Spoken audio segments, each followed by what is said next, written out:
K.K. Mishra, Chemistry, video for class 11th.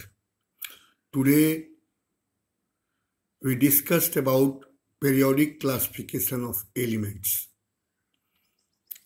Periodic table जो हम कहते हैं कि periodic table की पढ़ाई हो रही है, periodic table में देखो यह periodic table है क्या?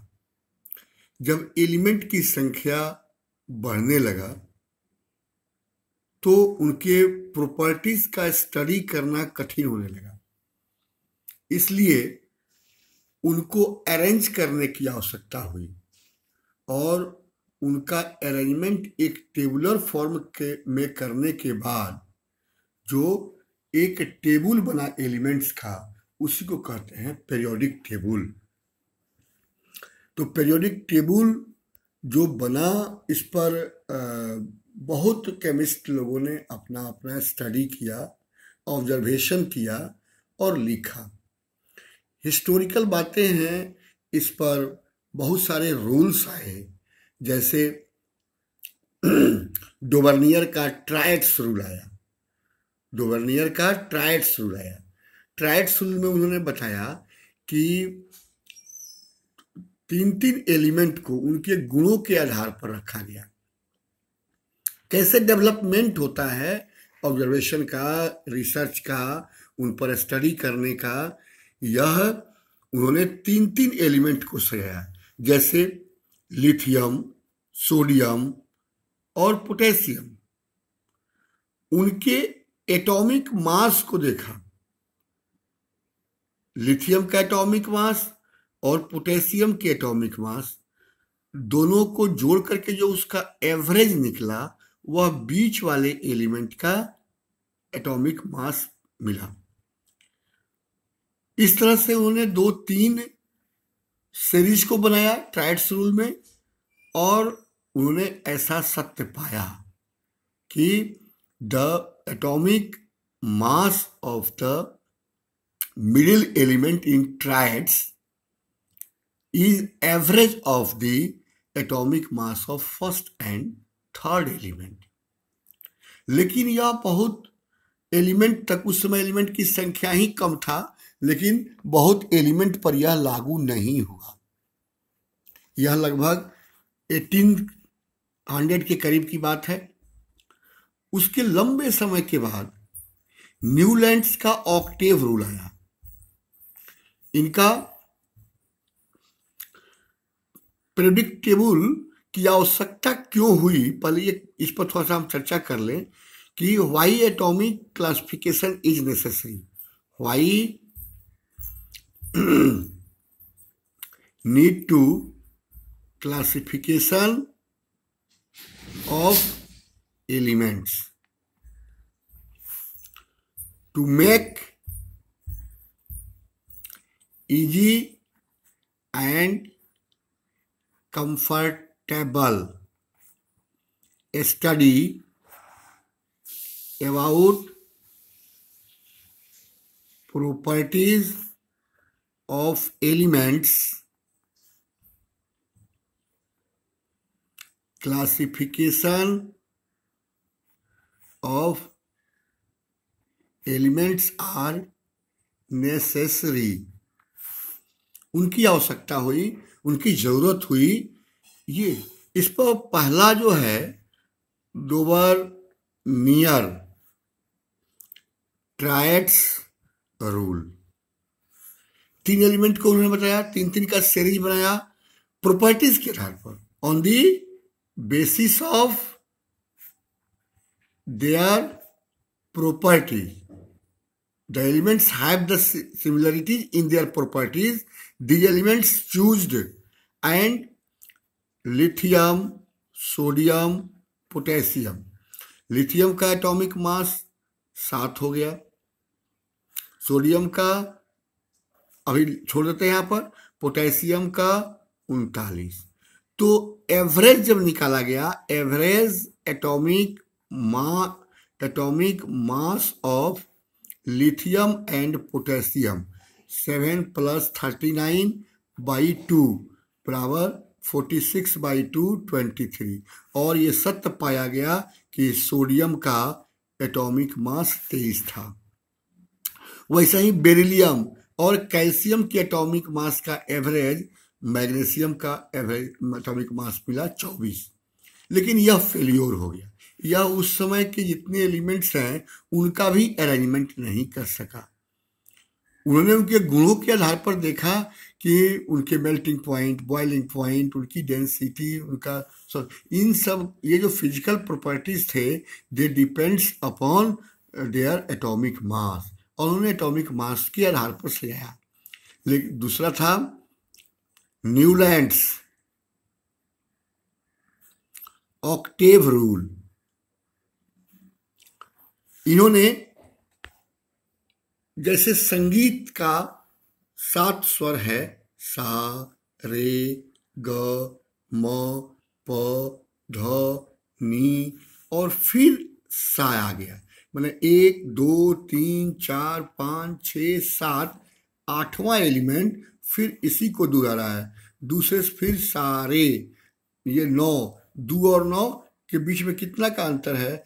8वां। पहला दूसरा से फिर 8वां 9वां आ गया, तीसरा से 8वां फिर 10वां आ गया, फिर गौही आ गया। इस तरह से उन्होंने अरेंज करना शुरू किया और बताया कि संगीत के राइम के अनुसार ही ये एलिमेंट को यदि उनके एटॉमिक मास के बढ़ते क्रम में सजाया जाए तो एक निश्चित अंतर, मतलब 8वां, निश्चित नहीं कहा उन्होंने, 8वां ही कह दिया कि हर 8वां एलिमेंट पहले एलिमेंट के गुण को दोहराता है।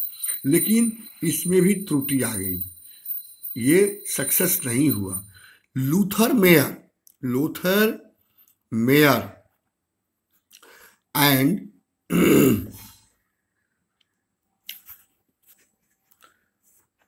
जो हम लोग पढ़ते हैं मेंडेलिफ,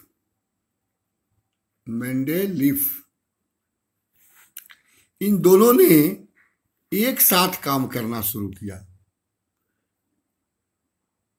उनके फिजिकल प्रॉपर्टीज को देखा, अध्ययन किया और बताया कि लूथर मेयर सिर्फ फिजिकल के लिए देखा रहा, मेंडेलीफ ने बताया कि जो उनके प्रॉपर्टीज हैं फिजिकल या केमिकल, वह उनके एटॉमिक मास पर निर्भर करता है।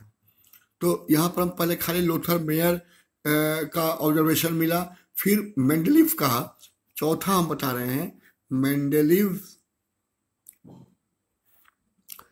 Periodic classification. ये ऑब्जर्वेशन लगभग 1865 से लेकर के 1907 तक चला। इन्होंने अपना पीरियोडिक क्लासिफिकेशन दिया, इन्होंने बेसिस खोजा, बेसिस ऑफ क्लासिफिकेशन। क्या इन्होंने आधार माना? तो increasing order of atomic mass या एटॉमिक वेट। इनका जो थ्योरी था वह क्या था? Basis of classification. और थ्योरी क्या कहता है, इनका सिद्धांत क्या कहता है? थ्योरी या लॉ ऑफ क्लासिफिकेशन यह कहता है properties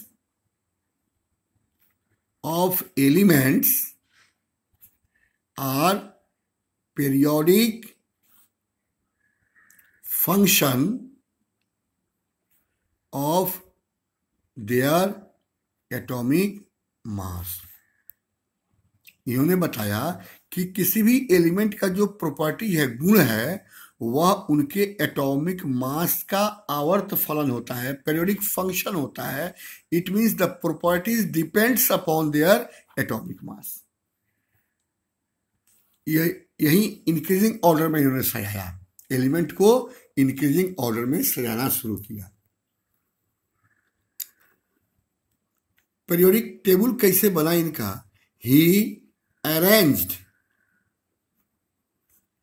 elements in increasing order of their atomic mass after a interval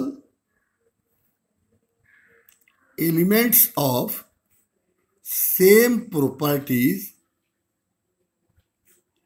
are repeated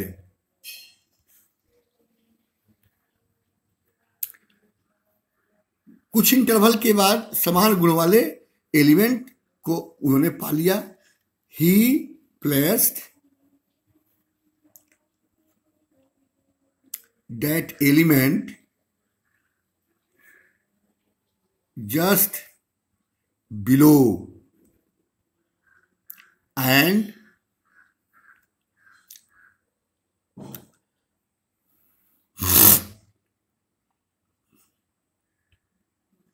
periodically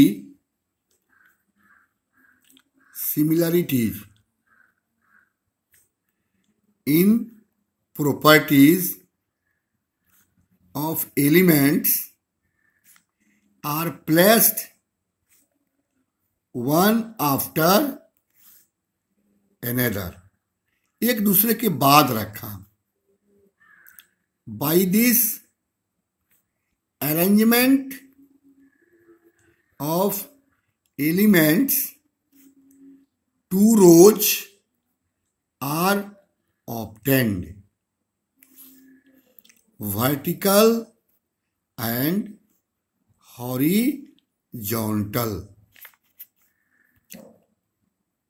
rows. Vertical rows was called group and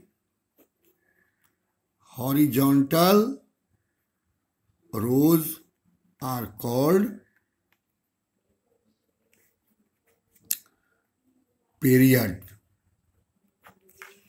अर्थात इस प्रकार से उन्होंने 1 2 3 4 5 6 7 8 1 2 3 4 5 इन लोगों को उन्होंने ग्रुप कहा। यही था वर्टिकल कॉलम। वर्टिकल रोज कॉल्ड ग्रुप, और ये जो था ये हॉरिजॉन्टल रोज कॉल्ड पीरियड। इस तरह से उनके ग्रुप और पीरियड में उन्होंने बांट दिया। जैसे यहाँ उन्होंने रखा lithium, aluminium, lithium, beryllium, boron, carbon, nitrogen, oxygen, fluorine. Fluorine के बाद तुरंत यहाँ सोडियम आ गया, अर्थात सोडियम लिथियम के प्रॉपर्टीज को रिपीट कर रहा था।